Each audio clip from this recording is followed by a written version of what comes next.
வணக்கம் பவித்ரா. கர்நாடக மாநிலத்தில் ஹோட்டல் ஒன்றில் இன்று காலை சிலிண்டர் வெடித்து சிதறியதில் 4 பேர் படுகாயமடைந்துள்ளனர். 6 பேர் பலத்த காயங்களுடன் தற்போது கல்புர்கி அரசு மருத்துவமனையில் சிகிச்சைக்காக அனுமதிக்கப்பட்டுள்ளனர்.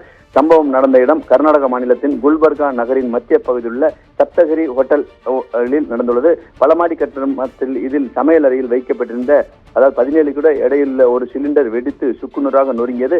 அடுத்தடுத்து அங்கிருந்த சிலிண்டர்களும் வெடித்ததில் அங்கிருந்த பொருட்கள் அனைத்தும் வெடித்து சிதறி தீ பற்றியது. உடனடியாக அங்கிருந்த தொழிலாளர்கள் வெளியில் ஓடி வந்தாலும் அனைவருக்குமே காயம் ஏற்பட்டது. இதில் 4 பேர் பலத்த காயமடைந்து கல்புர்கியில் உள்ள ஜிம்ஸ் அரசு பொது மருத்துவமனையில் அனுமதிக்கப்பட்டுள்ளனர். மேலும் 6 பேர் சிறு சிறு காயங்களுடன் அதே மருத்துவமனையில் அனுமதிக்கப்பட்டுள்ளனர். தகவல் அறிந்தவுடன் தீயணைப்புத் துறையினர் தீயை முழுமையாக தற்போது கட்டுப்படுத்தி வருகின்றனர். சம்பவ இடத்தில் தற்போது கன்னிகா சிக்ரிவால் போலீஸ் உயர் அதிகாரியான மாநகர கூடுதல் இணை ஆணையர் கன்னிகா சிக்ரிவால் தற்போது நேரில் ஆய்வு செய்து வருகிறார். இது குறித்து பிரம்மபுரா போலீசார் தற்போது வழக்கு பதிவு செய்து விசாரணை மேற்கொண்டு வருகின்றனர்.